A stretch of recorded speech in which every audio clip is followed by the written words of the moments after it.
What is going on, everybody? My name is Ciara Lawler. Welcome to another week of Movie Mondays. This is the Heroes for Hire podcast. We're back again talking all the week's movie news, entertainment news, and just generally having a bit of a chit-chat about everything to do with film.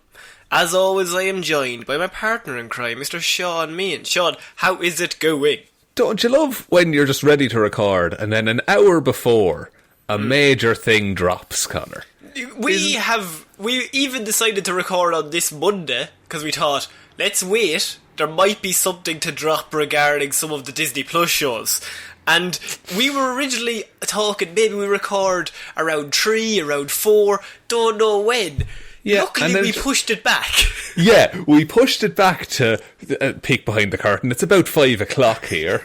And an hour ago, Disney drops a big trailer. They dropped the Loki trailer. So I have just very, very quickly shuffled that into the show. And we will be talking about that as our big story for this week, because that is pretty big news.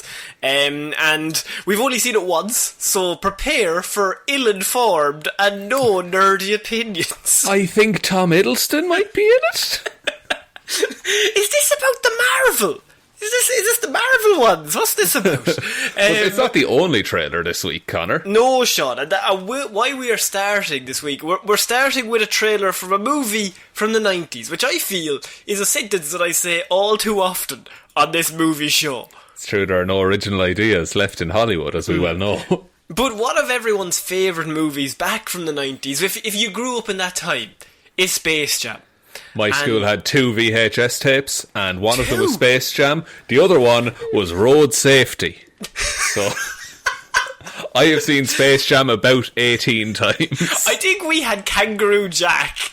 That's a good one, in fairness. But, like, after the 7th time you watch it, you're just like, I'm just sick of Jack.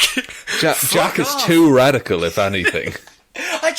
He's too off the wall. I can't trust him as a lead. I just need a straight down the line kangaroo as my audience insert. So not only did we have Space Jam with Michael Jordan, but now it is back with Space Jam 2 called A New Legacy, and the trailer has arrived, Shaun, and it's a bit bonkers, starring current NBA star LeBron James, who King James. This is only amusing because I want to just preface it, right, with I know a bit about basketball and sports. Shaun, I can only assume, knows nothing other than LeBron James's name. I know you can either score 2 points or 3, depending on from where you throw the ball. Yeah. And the glass shatters on the hoop with remarkable regularity. Non-stop. They actually have to pay the guys who sweep more than the stars on the court. It's just like, for fuck's sake, another glass. It's continually getting cut fingers the whole time. So we have this new trailer, Shaun. What did you think of it, first of all? I'm not mad on it, I will say. It just seems, and maybe this is how I would have felt about the original Space Jam.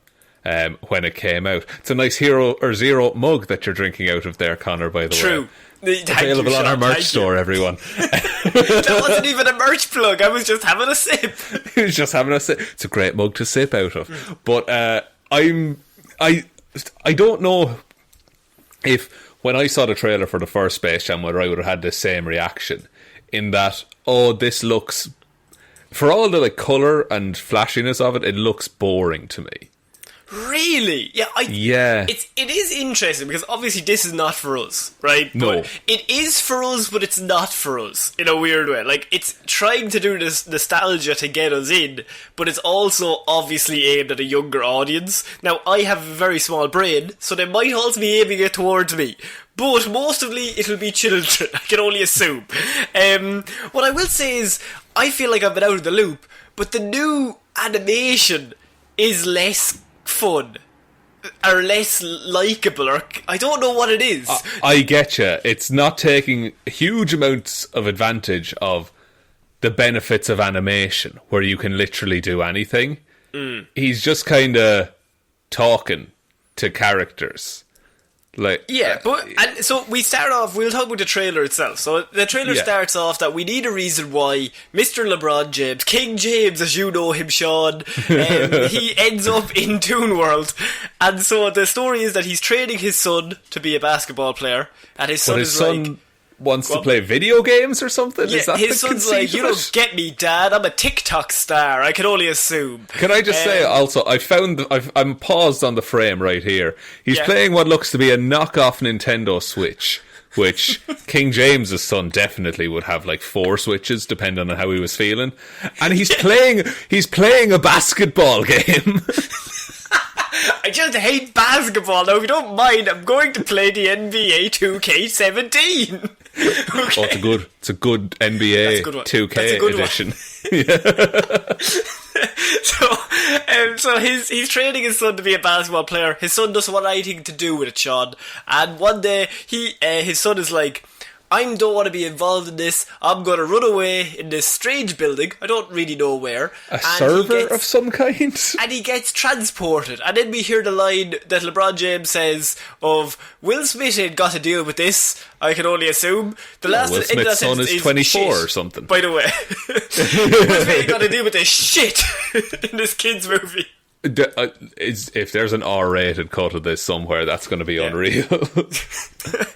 And so LeBron James goes after his son, tries to find him, runs into Mr. Don Cheadle, who's the bad guy. Boom, you looking for this? Yep, very good. He says that to his son, and he's like, to get him back, he's committed, like he's kidnapped this man's child, really. He's kidnapped a kid, yeah. Don Cheadle, cyber criminal that he is, has kidnapped a child It's interesting to do a cyber criminal but also kidnapping. Those crimes never really cross reference in real life. No, it's something that Digimon never really touched on. That's our only reference. It's our only frame of reference for anything to do with technology. The IT guys at work hate me. But then what follows then is LeBron goes into the digital world, and Warner Brothers just flexes all of the properties that they own.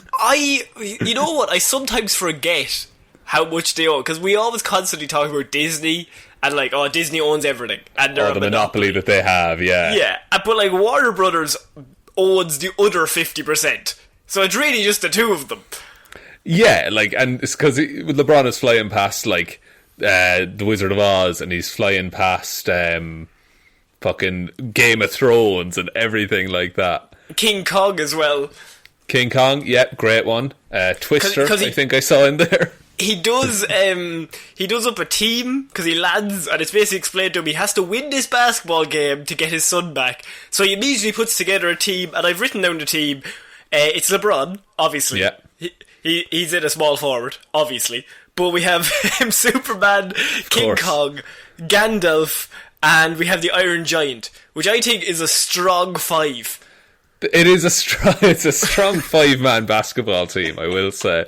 Like, if you're going purely on height as well. Yeah.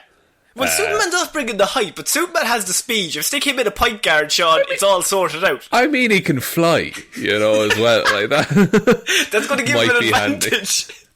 He can, and he's in Toon World at this point, by the way, where like there's all your classic Looney Tunes characters who I don't think I've seen or listened to Looney Tunes in fucking ages. But it still has that pang of nostalgia for me. Just being like, oh, he's saying, what's up, Doc? And Daffy Duck is getting shot in the face. Yeah, the bit when he's like, shoot the ball. And then he just shoots the ball with his guns, which makes sense, because obviously... Yosemite Sam is an idiot. He's an idiot, but so then I'm assuming it very quickly dawns on him he can't have Superman or King Kong in his team, and he has to rely on these idiots. And so it's kind of like a ragtag group, and LeBron coming up against the Monsters or Goon Squad. Yeah. Now, the thing about this is that it looks like Ready Player One for the rest of the movie. Yeah, it does. And I'm not that's not an original thought from me. That's been everywhere, because I think it's because it's like all these properties mashed together, and here's the Iron Giant and fucking Drogon from Game of Thrones and LeBron James and Bugs Bunny. I'm just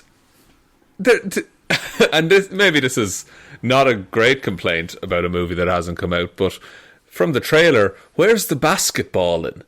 Because a good 45 minutes of the original Space Jam was just cartoons doing basketball with Michael Jordan. All you want is the love of the game, Shaun, as I can tell. I think so. And like the CGI, like the weird mix that they've done between, because the most interesting part of this trailer to me is when they're all in 2D.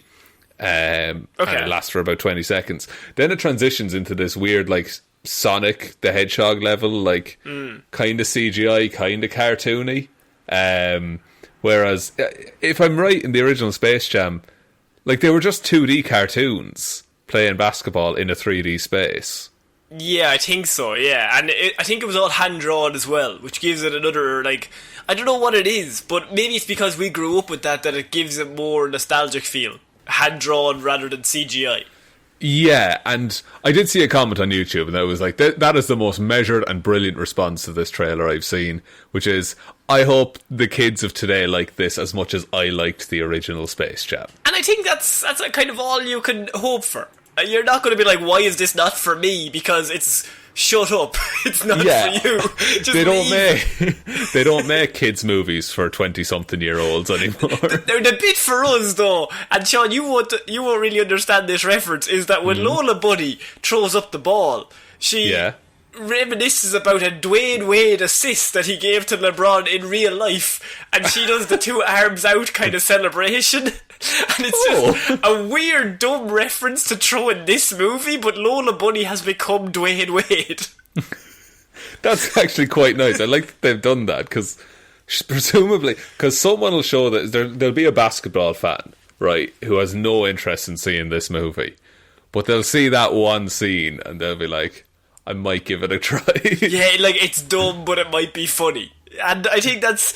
and also it ends with the granny. She kicks the ball into the hoop, which I know for a fact, that is against the rules. Not allowed to do that. I know that, and I know nothing.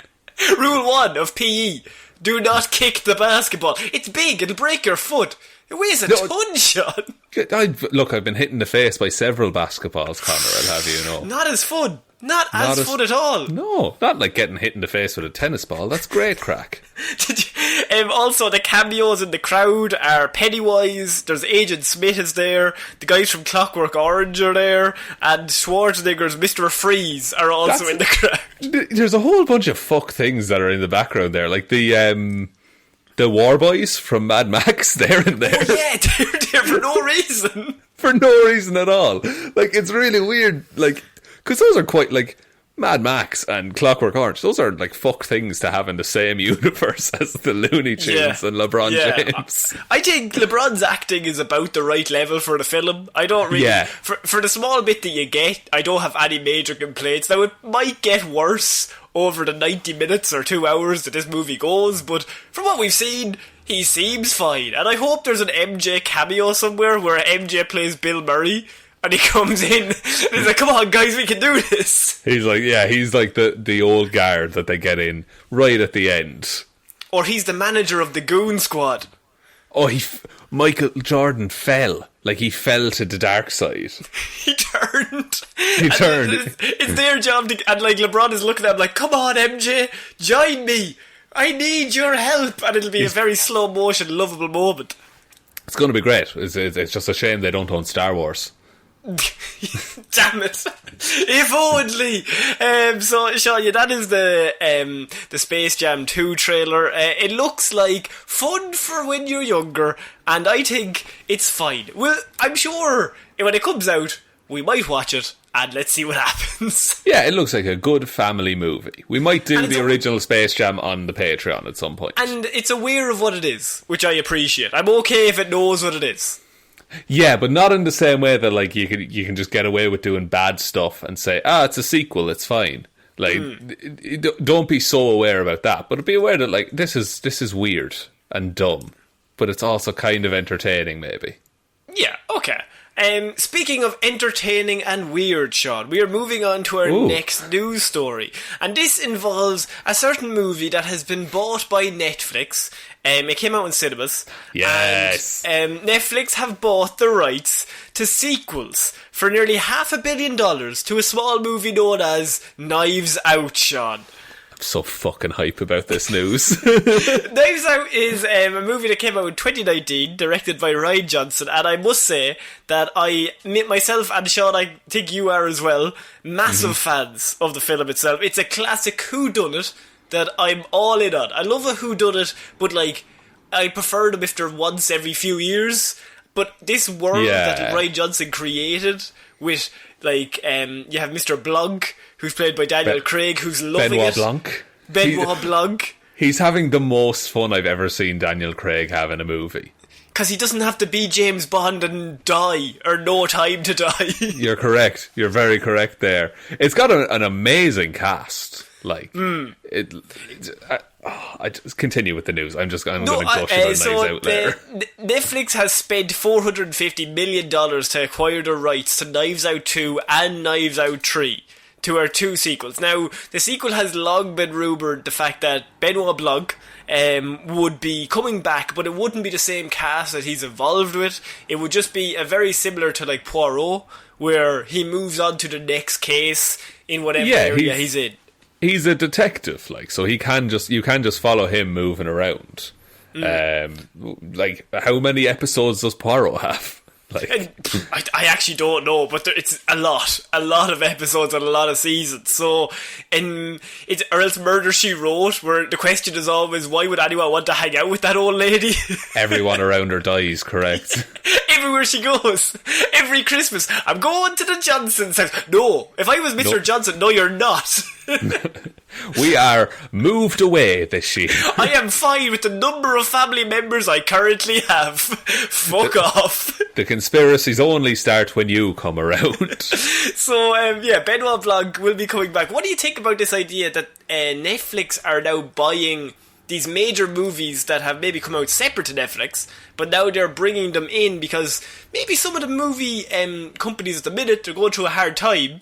They don't want to get involved with that, but Netflix, they just keep breaking it in, and also they don't mind about being in debt. Yeah, no, it is. Yeah, because Netflix is like billions in debt, but they keep going because they have perceived value. But it is really interesting. Like, the question for me isn't like, why is it good that Netflix has bought this? I think it's good that someone bought it. My question is, how bad is the studio if they had to sell it off? Do you get me? Like, okay. Because I get, like, Knives Out 1, it did make money. It didn't make, like, Avengers level money. But it was a success in the cinemas.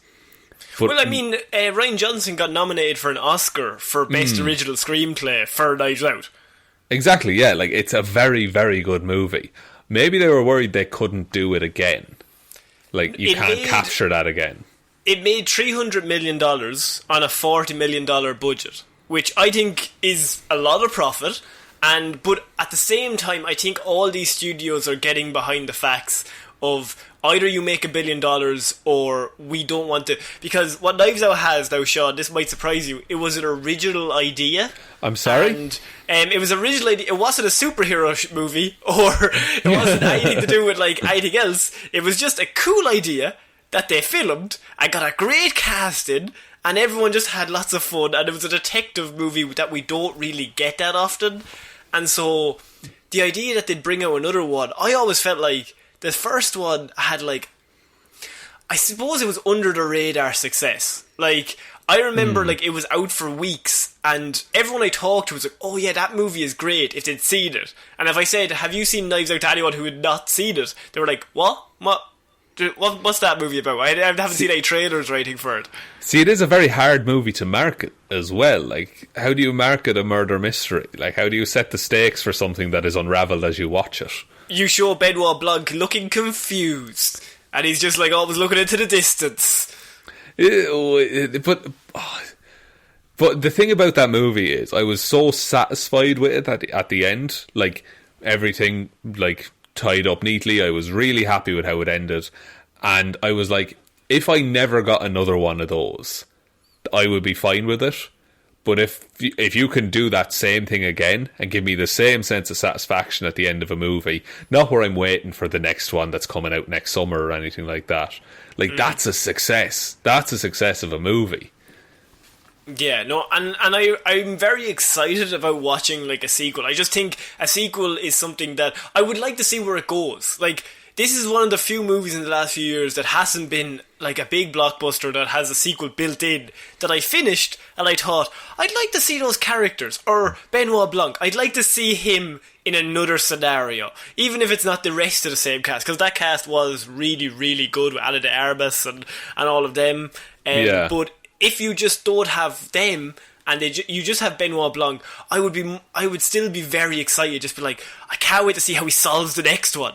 Because it's so cool. Yeah, and imagine like the line, and not that cast is everything or anything like that, but imagine the lineup you could have based off of how successful the first one was, with the caliber of actors that you had, Chris Evans and Jamie Lee Curtis and everyone involved in that. And then, like, imagine the next Knives Out cast. That could be a really fun, like, just think, because you know you're only in it essentially for one movie, so you can just give everything to it. Yeah, exactly. And I think for movies like this, the cast, I know you said it's not all about that. It is, of course, about the production itself and how it's written and directed. But Rian Johnson has proven he's very good in this genre. Like, he's very good at creating a whodunit and satisfying everyone. Now, he's done it once, but he has a 100% success rate. So we can assume he knows what he's doing in this area. But I think a cast is really important, because it's not a movie we get all that often these days, and so I think Chris Evans was a masterstroke in the last one. We were coming off Endgame, and so you throw him in, or Infinity War or whatever, and you throw Chris Evans in, people will immediately go, oh, there's Chris Evans, what's he in? Oh, that's cool. Oh, that's Captain America. Oh, I go see that. And so I think you need some big names to be in the film, other than Daniel Craig, to grab people's attention in the trailer, because these days a lot of people won't go see a movie if they haven't already seen the previous 7 of that movie. Yeah. Yes, which is why I don't think they should call it, like, the title of this shouldn't be Knives Out 2. Like, because Knives Out is just like, it's a phrase that is mentioned in the movie, and that's where they take it from. So, like, I would love if it was another phrase somewhere in the movie, and that was the title, but it was in the same universe as Knives Out. The Blanc cinematic universe, if you will. The Blanc cinematic universe, yes! You know, so I'm really excited to see what happens with this. Yeah, I think so too. And to pay him, you give him a Blanc check. Okay, so we're going to move... He said very good, and then he leaned back like, was it very good? I don't think so. Say very good. Oh, I want to die. So we're going to move on to our next piece of news, and this involves Thor: Love and Thunder, Shaun. So a movie that you probably have already heard about. It is number 4 in the Thor series. Now, it is still being directed by the Ragnarok director, Taika Waititi. He's coming back as Korg. So far, we know that we've got Tessa Thompson, we've got Mr. Christian Bale, Matt Damon is also in it, Chris Hemsworth is also in it, you've got Natalie Portman in it, did I mention Melissa McCarthy is in it? But not only all of that, we have now revealed that Mr. Everyone's favourite man from Down Under, Russell Crowe, has confirmed to be in Thor: Love and Thunder in an unspecified role, Shaun. I mean, okay. I think... Okay, well, look, he's in Australia anyway. So they've just said, look, do you want to come to set for the day and do something? If I may, can I guess at what he is? Okay, go for it. Is he playing Sir Anthony Hopkins in a play recapping the events of Thor Ragnarok? Do you think Loki's gotten back again? And he's just like, bring him back? Although Loki's not alive in this one. Unless he is. That could be another big twist. Unless he is, but he's not he died in the last time Thor seen him, and I feel like the fallout of that is what drives the Thor character. So if you just go back and just like, your brother's alive again, soz. Oh, like Thor has never done that before. Fair enough, yeah. Okay, I have accepted that as a response. Like, I just think that there's gonna be some kind of parody, or whether like the citizens of New Asgard do it themselves, like they organise it and shit like that. Because I think the way that movie's going to go is that Thor and the Guardians maybe are going to need to put together a team, and so they're going to go back to New Asgard, being like, hey, there's this guy called God Butcher Valkyrie, I need your help because you're a fucking Valkyrie. Well, you also forget the fact that this movie starts with him with the Guardians of the Galaxy, because Chris Pratt, Dave Bautista, Karen Gillan, they're all in it as well. Right, okay. So he's with them. He's with them. They're the Asgardians of the Galaxy, correct? Yeah. So I just think that they're going to go to New Asgard and they're going to walk into like the town hall or whatever, and this play is going to be going on and it's going to be awkward, and that's going to be the joke. Yeah, I think this could be really good. Like, just the cast itself. Like, if you already have the Guardians, so like you've got Chris Pratt, Dave Bautista, all them, they're all involved. Mm-hmm. Then you move over, you've got Chris Hemsworth, and you have Natalie Portman and Tessa Thompson. Sounds really good so far. You also have now Christian Bale playing Gore the God Butcher. You've got Jamie Alexander coming back as Sif. Melissa McCarthy's in it. Taika Waititi's in it. Am I missing anyone so far? We've got Matt Damon, Russell Crowe. Also, seen to be chumming them up recently is Mr. Jeff Goldblum, who could be coming back as the Grand Master, Shaun. So, yeah, last we saw him, he was facing down an angry mob, so I'd like to see what happened to that character. But he's been spotted in Australia with the rest of the cast. Interesting. Right. This could be like all out Taika Waititi madness. I mean, like he proved himself in the first one. Now he just has free reign, and Disney presumably just throws infinite money at like any Marvel project now. Yeah, and I just think this could be so cool, and also like I feel like this movie has a lot more going for it. So Ragnarok was a movie that we loved, but I don't think it had, after the Dark World, I don't think it had that like running start. And so this one, I think, is already sprinting by the time it arrives with this cast, and the first trailer comes out with the Guardians and everything in it. People are going to be fucking pumped.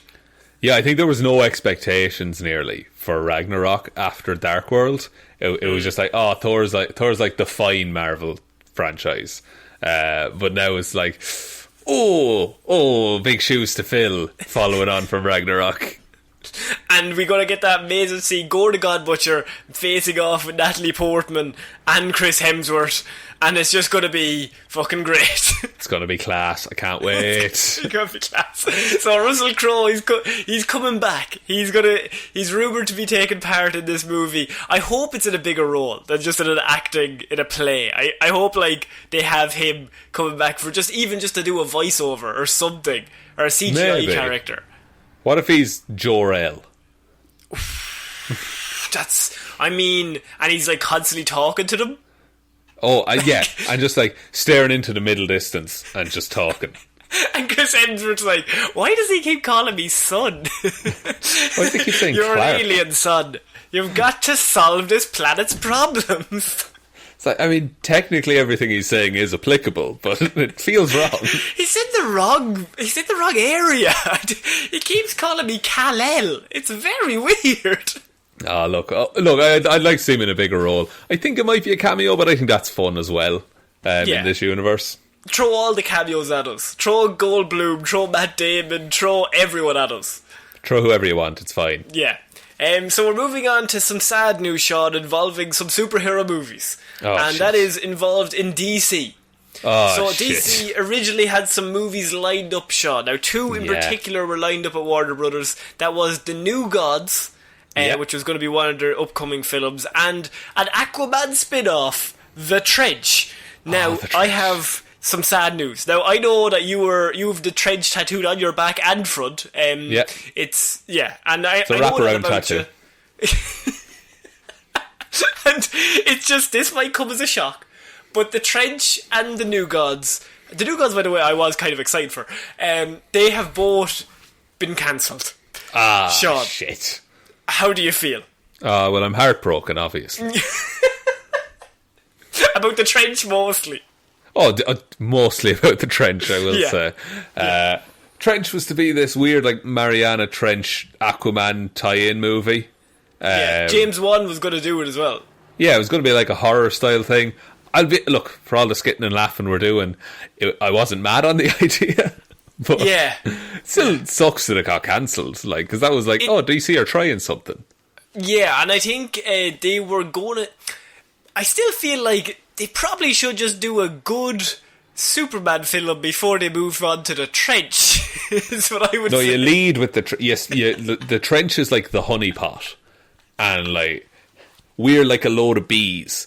And once we're surrounding that honeypot, you just fuck us at a Superman movie, and then we'll like it. The trench is going to be their Iron Man 1. It's going to bring people in. That's where it all starts. Yeah, you set up some stuff, you drop some clues in the trench. Maybe do you think someone's in the group like, guys, maybe if we spin off from the trench into Batman and Superman, what does everyone think about that? We lead from the trench directly into the Flash solo movie, and then we do Flashpoint, and the only thing that remains is the trench. And then we keep cutting back to the trench to show people how the trench is going. Because people will be watching Batman and Superman punching each other, and they'll be like, I wonder how the trench thinks about this. Yeah, I mean, do you bleed? Yeah, I get it. But what about the trench? Does the trench bleed? Is the trench a thing? Is the trench alive? It's alive in my heart. So and they have what's paused, New Gods about? Say.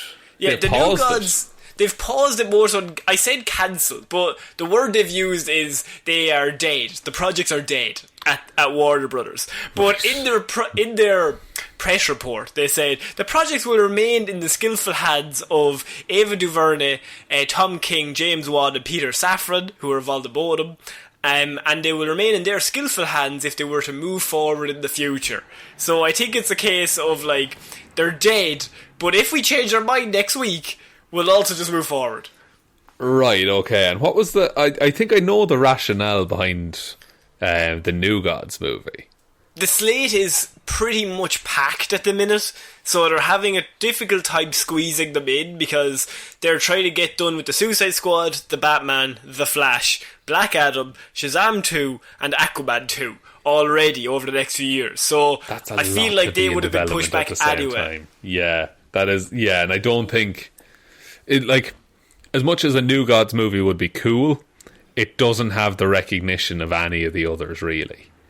Yeah, and I think so. And I think Darkseid was going to appear in the New Gods, and that was going to be very much with like Big Barda as well, and Granny Goodness, and the Furies, and all sorts of like DC cosmic bullshit is what I should say. Marvel cosmic bullshit rolls off the tongue, but DC cosmic bullshit.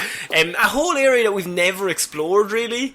And like Big Barda is like a really cool comic book character that they've never tackled whatsoever. And I'm sure you really only see her she's in Batman Beyond in the Justice League on Future. So when Batman Beyond joins the team, she's one of the members, but also she's in Young Justice, as all cool comic book characters are for DC over the last few years. They're just folded around. Oh, I've seen this person before. Yes. Yeah, okay. Like, I get it. They are cool characters. But they don't have the name recognition as the Flash, and if you're going to do the Batman movie, and then the Suicide Squad, and Shazam 2, and Aquaman 2, I feel like I understand where they're coming from, where they're probably more important. Yeah, and like, if they're going down the route, I think, of having two Batmen in the DC broader film universe, you don't want two Darkseids as well. Like, between this and Snyder Cut, I guess. If Snyder Cut matters at all. It doesn't matter these days, Shaun. They've told us it doesn't matter. Okay, fair enough so. But it might. I still, like... this is a bigger discussion. What if I told you New Gods was based on comics created by Jack Kirby? I've piqued his interest. Tell me more. So he wrote the original comics with Darkseid and all the New Gods. I think it was in the 70s. I don't know the exact timing, but Jack Kirby came across to DC and he was involved in the creation of all that comic book world. And so It does they would look be very adapting... Jack Kirby in that it's a colourful space mess. Exactly. So they would be adapting his properties in a DC form, which would be a cool little, like, mix-up. It's a shame about that. Also, notice how we've not once mentioned the trench in this conversation. Oh yeah, the trench. Oh boy, I'm heartbroken about the trench. It's like at a funeral where like you're given the speech and you only talk about one person if two of them have died, but tragically you're just like, oh, Susan was amazing. Oh, and at the very end, John was fairly, he was grand, yeah. And Jez, the less said about John, the better. So the trench is no longer going to be happening, Shaun. This was your big thing. You were going to hang your hat on this restart in the universe. Sadly, I mortgaged the house on it, Connor. You did, and I feel like now you're going to be homeless. But I think it was a risk you had to take. Look, home is where you lay your hat. The trenches. Home is in the trenches, and so I'm going for a swim. It's a sad time for us all. But DC, I can understand the logic that you have all those other properties that are probably going to make more money. Yeah, which is like, yeah. And look, we just want DC to make a good film. It doesn't have to be anything specific. Just a good film. I would have even taken the trench. We'd have all have taken the trench, Connor. No, I know that, Shaun. I know you specifically, but even I would have been like, right, you've done Wonder Woman. Pretty good movie. Wonder Woman 2 was not seen in the same light, so you're not going too well since then. Okay, you've got Zack Snyder over there doing his own thing, but I just want one in the cinematic world that's going to knock my socks off, and I felt like the trench was going to be that, but I guess we're going to have to put it away. Yeah, I think the trench would have been like DC's Winter Soldier, you know? So they really reinvigorated the universe. Would you have accepted speech or bubbles around the people as they talk, or no bubbles around the people as they talk in the trench? I would say exclusively bubbles around people as they talk. And when like one bubble touches another bubble, they burst, and then they just both drown, even though they're sea creatures. Yeah, but that's the power of the trench, Connor. Yeah. It's so deep. It's just, you can't understand how deep it is. So deep. This is like the writing at the start of the movie. Like, it's so deep, guys. Look, I'll try and draw it. There, I tried. I couldn't. It's too deep. It's too deep. And it's like Star Wars writing slowly going past the screen. So yeah, sadly the New Gods is cancelled, and also the trench, that's there too. But what can you do, Shaun? I thought New Gods would have been a cool property, but I can understand the logic. So we're going to move on to our next piece of news, Shaun, and this involves your favourite person and mine, Mr. James Cameron. He's big fan of trenches. He's a big fan of trenches, but James Cameron, the news this week is only a small thing that I just wanted to cover because I thought it was funny, but James Cameron threatened to fire Avatar sequel writers for creating new stories. What? Isn't it meant to be a new story? That's interesting that you thought that. I thought the same. But then he was on the Marianne Williamson podcast, Shaun, for an interview. And he's talking all about all of the Avatar sequels we have coming up. And I know you're excited, so am I. Yeah. My 2020-31 is planned out. Do around Avatar sequels. Yeah. Sorry, I can't come to the wedding. I have Avatar 4. I'm pre-booked, I'm so sorry. When I sat down to write the sequels, he said, I knew there was going to be 3 at the time, and eventually it turned into 4. I put together a group of writers and I said, I don't want to hear anybody's new ideas or anyone's pitches until we have spent time figuring out what worked on the first film, what connected and why it worked, he said. And then his next line was... Because it's the most base story you can get. Then, of course, he told the writers for this, and then he said, they kept wanting to talk about the new stories, and I said, we aren't doing that yet. Eventually, I had to threaten to fire them all, because what they were doing was what writers do, which is try and create new stories. We need to understand what the connection was and protect it. Protect that ember and that flame for the next four sequels. I'm baffled by this. Holy shit. This is why I brought it to you, Shaun. I wanted you to know what I had read. So here's the thing, is that he hired a team of writers and said, you're not to write anything. Right. Not until we look over what was written before and find what was good in that.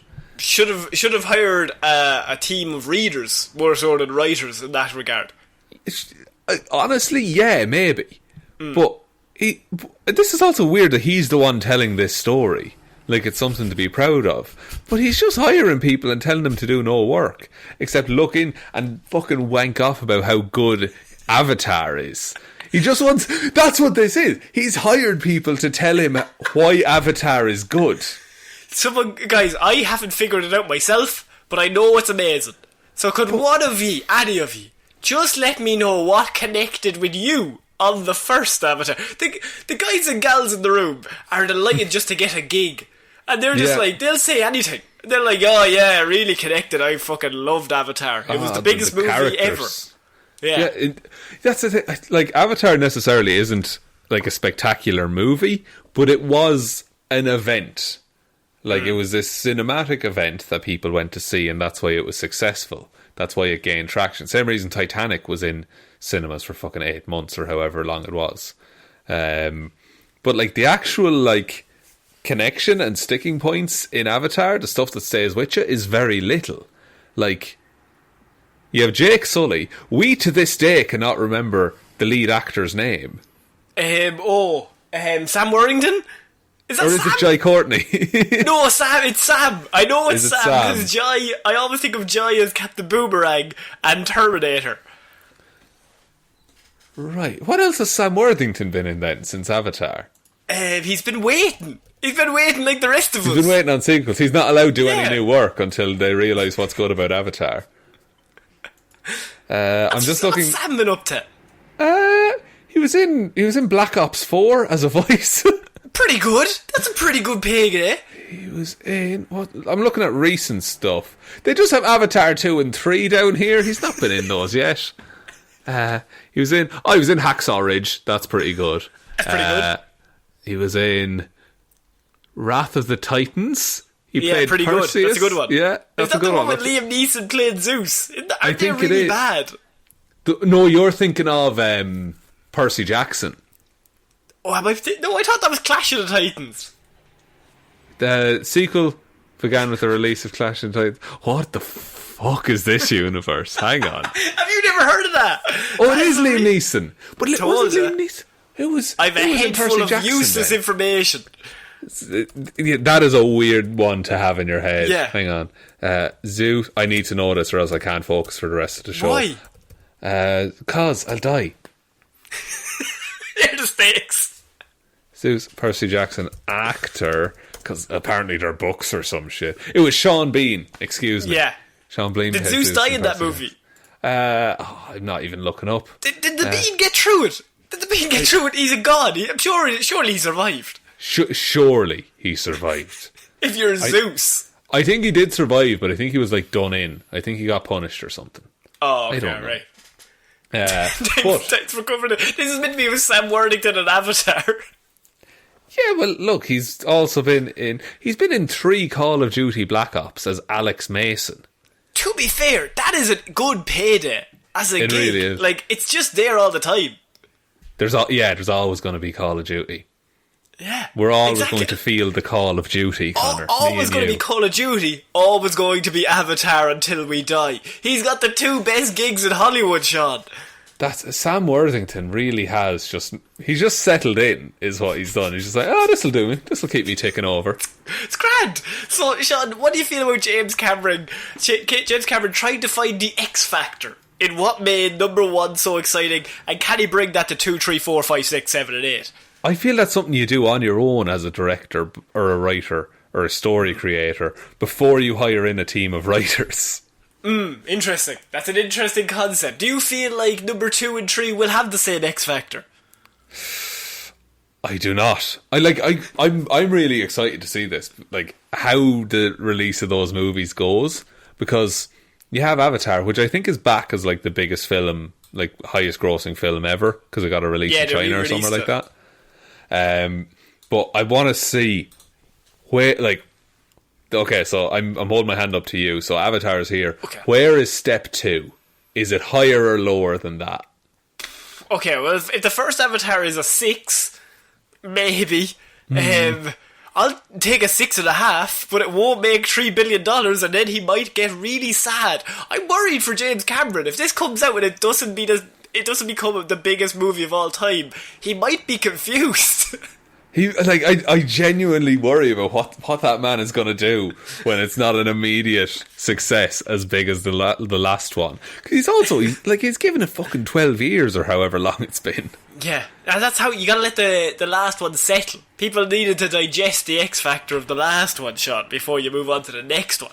You're correct. You are correct there. So look, we'll wait and see. We'll keep you posted in 2020 when the second one comes out. 8, I don't know when. But Shaun, we're going to move on to our next piece of news. Connor, blood pact right now. Okay? Yeah. The day the last Avatar comes out, we end the show. Forever. Forever. But technically, when's the last one? Because he might bring out 7 and then, like, 20 years later, 107-year-old James Cameron will say, I'm doing 8. That is possible. And I think we just have to be prepared for that. We need to be able to dust off the microphones and come back in at any point for one last job. One last job to do a review of Avatar. So, Shaun, we're going to move on, as I said, to a report, Shaun. We have a bit of news regarding the Batman. And this is Robert Pattinson's The Batman. There's been a lot of talk about where this would fit in DC's extended universe, their multiverse, all sorts of questions. And so the new report has stated that Robert Pattinson's The Batman, coming to us from THR, says it takes place on DC's Earth 2. So that is how they will be getting around this, is that the Batman will take place on a separate Earth. Right. Okay. That's grand. That fits with everything that comics is about. You can have different stories going at the same time. Is there anyone else currently from Earth 2 in any TV or movie based media? You've seen Earth 2 in the Arrowverse and the Flash. I don't know if it has been utilised in a feature film. It's been utilised on those planets. Supergirl might be from there. Am I getting that wrong? I think you're right. Wrong. That's in my head somewhere, that Supergirl is from Earth 2. Or maybe Earth 3. She's from Earth something in those worlds. But the Batman will be taking place in a separate world, which would make sense that the Flash runs so fast that he brings this Batman into that world. That's true, if they do want to go about it that way. Because Flash is all about... He's going to be all about multiverses in his debut, like his solo movie that is simultaneously Flashpoint as well. But does this mean that there's a couple of Earth 2s? Is my question. I suppose you could just... Where does it end? Like, you could just say Joker's Earth 3. So the Joker's on Earth 3 and you just keep going in that regard. What it would do is it gives Matt Reeves full license to do whatever he wants. Exactly, he can build that entire world. Yeah, and he just gets full reign to do like what Zack Snyder did in 2013 or 2014. That he can just kind of, right, this is a unfounded place, doesn't connect to anyone yet, so you can just do whatever you want. Because there's no Wonder Woman or there's no Aquaman in this world so far. There's just the Batman. Yeah, and it needs it. Like, it needs to be disconnected from everything else at the start, I think. I think so. I think it'll be to an advantage to it rather than... I suppose it's going to be hard to explain this to everyone else. Like, for idiots and nerds like us who are into this, like, yeah, Earth 2, okay, grand. But like, grand, that's all I need. Explain this to your loved one who's not interested in comic books. Right, there's 2 worlds, but there's also multiple worlds. There's loads of planets, right? But they're all the same planets. There's a shit ton of Earths. And every 20 years or so, they have like an infinite crisis kind of shit. And they just kind of clash them all together. Yeah, and look, and that's just DC. Like, if we talk Marvel side of things, there's going to be you're folding universes into each other. You're picking and choosing the best bits. There's one character that can create new ones whenever he wants. Yeah, don't get me started on him. He's a dickhead. And there's this Dr. Manhattan character. And he's pretty powerful. So, yeah, they are going to be doing an Earth 2 in that world. I think it's an interesting concept. I'd like to see how it does in film-wise. And I want to see what Matt Reeves does with a clean slate. So I think it's probably best for this movie. It doesn't get compared to everyone else. We don't see it like that. It's just its own thing. And if it works, Flash can run fast enough to bring him in. Exactly. I do think the interaction between Robert Pattinson's Batman and Ezra Miller's Flash would be interesting. Because those are two vastly different outlooks on life. Vastly different. You also have, like, I suppose Ben Affleck's Batman was different as well, but I think he was more like, he was older and like he would just go along with it. He was more willing to put up with bullshit, I think. Whereas I think Pattinson is just like rage barely contained. He's like 22-year-old Bruce Wayne, so he does not give a shit. Yeah, he's like me. He's like how I live my life. Ball of rage until you get the basketball games you so want. When I break that backboard, it's gonna be great. So Shaun, we're going to end Movie Mondays this week talking about a trailer that just came out, as we mentioned, probably an hour and a half ago, hour and 45 minutes ago at this stage. This is the Loki trailer for his Disney Plus series.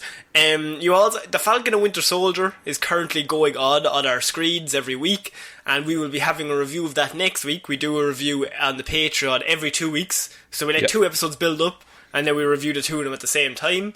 But the Loki trailer has come out, Shaun. First impressions, I can only ask, because we haven't had really time to digest it so far. What do you think? I really like how this looks so far.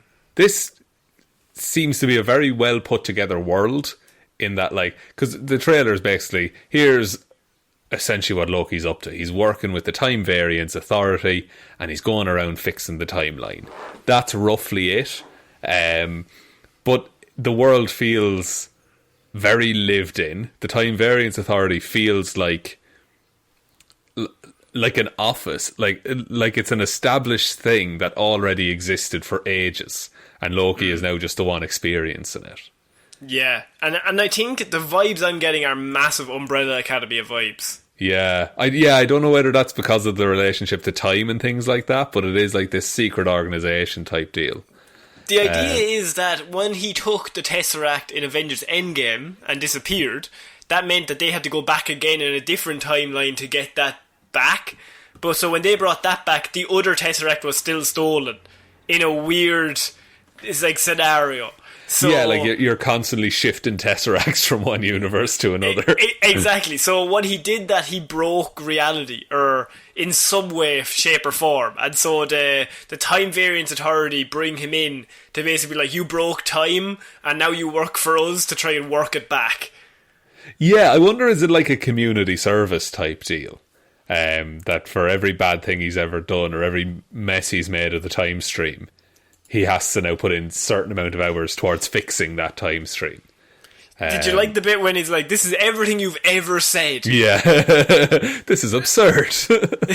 And then the thing just starts printing again. He's like, just hang on a minute there now. We just need you to sign this. Like, this movie, it does seem fun as well. Like, You mean series, not movie? Series, that's the thing. Yeah. I find the line as being so blurred, because this could just as easily be a movie. But this series seems to be like Loki as like kind of a cop detective type character. Yeah, and Owen Wilson is in it, and he's looking real great. Oh yeah, they're like partners. They're like an odd couple style partnership. I feel like Owen Wilson's the dude. He's been in the Time Variance Authority for ages. He worked his way up, and Loki's like the new hotshot rookie. And you have like the moment where he's like, I've read your whole file, and you've like stabbed 50 people in the back every single time someone tries to work with you. And Loki has a comedic moment like, well, I won't do it again. Like, I'm so trustworthy. There's some stuff at the end that I want to get into. But first of all, just to say, I'm really like, this looks class, doesn't it? Yeah, it looks like absolutely mad, but in the best possible way. Like, Loki showed that it has time travel and everything. It should be mad. It should be batshit insane. And I think, and this is their chance to fix a lot of, like, errors or plot holes that might have cropped up throughout Infinity War and Endgame and all the time shit that's been going on. Yeah, you could easily just have Loki turn up for 30 seconds, fix whatever plot hole it is, and then just disappear again. Yeah, like Deadpool at the end of Deadpool 2. He goes back and just starts fixing things. I really like the fight scenes as well. Like, the fight scenes look really, really good. And I think we've seen with Falcon and Winter Soldier that they've got the same stunt teams they have for the movies in on all of these series, which makes every single one of them unique, but also you also watch it thinking this is a movie. These are movie choreography going on here. Yeah, and there's... the way Loki in particular fights in this is really interesting because we see him use magic. It's not just him like making knives appear and then using those. Like, there's green energy blasts and shit like that going around, which I think just like is bringing more magic into the MCU, which it used to just be this vague thing.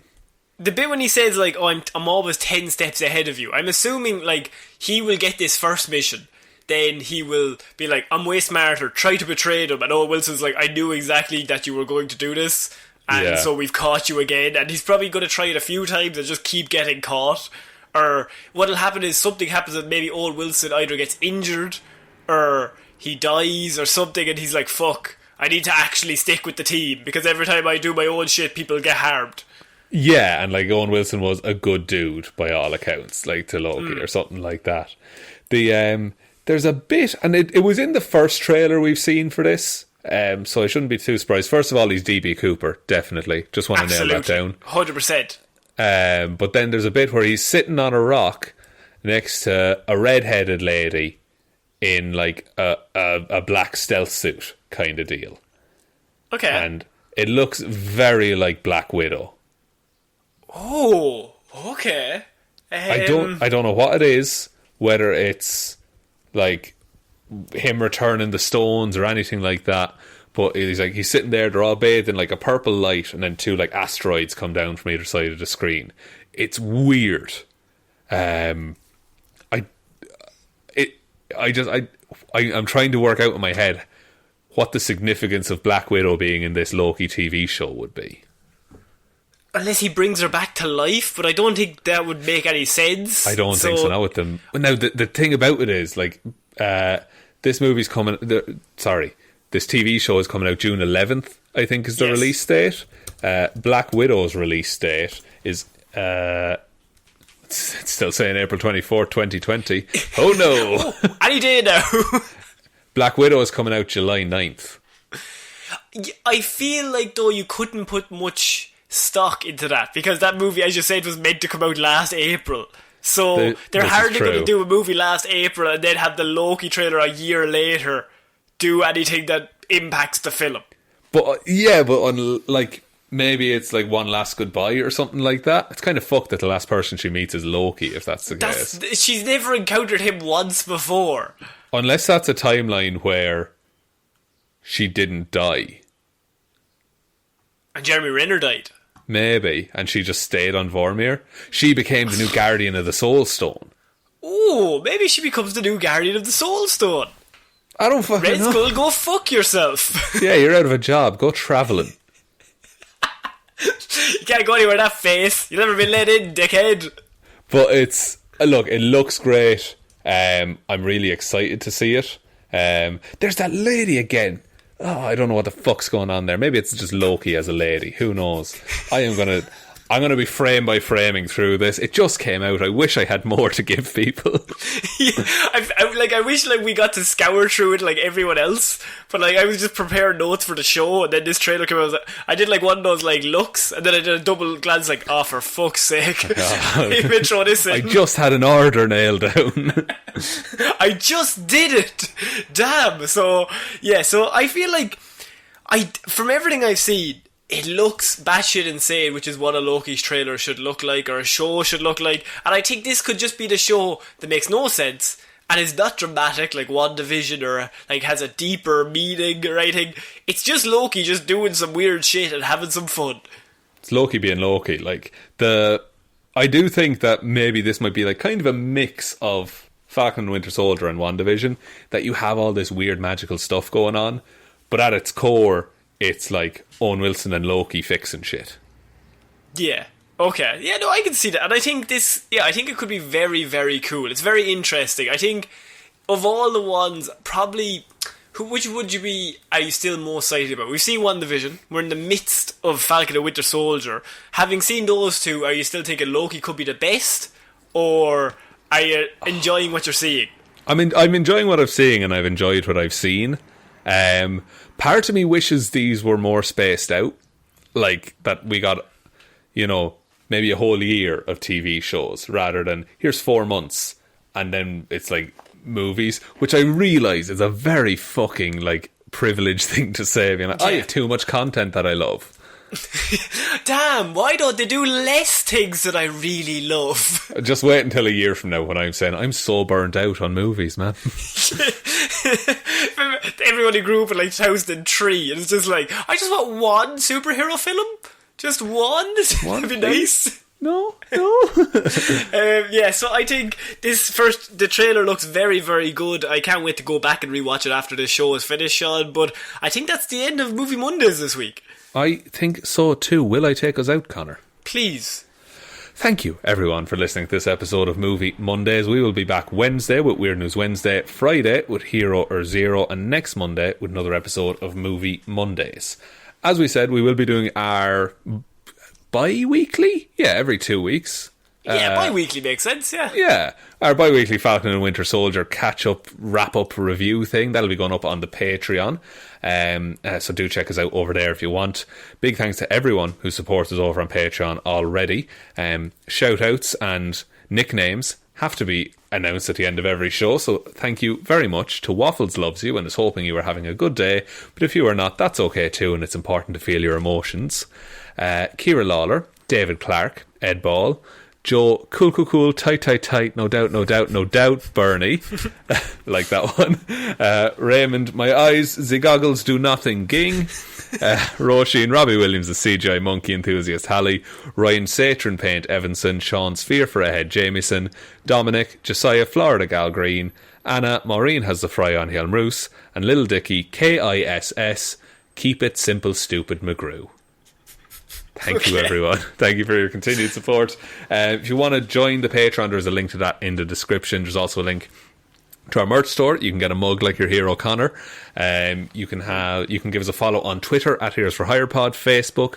We're Detective Divilment's. I'm going to say that again because I fucked that up. We're Detective Divilment's discussion group, as well as Heroes for Hire Podcast. We can all mess up, Shaun. Well, not me. We can all make mistakes. Can mess up. Even me.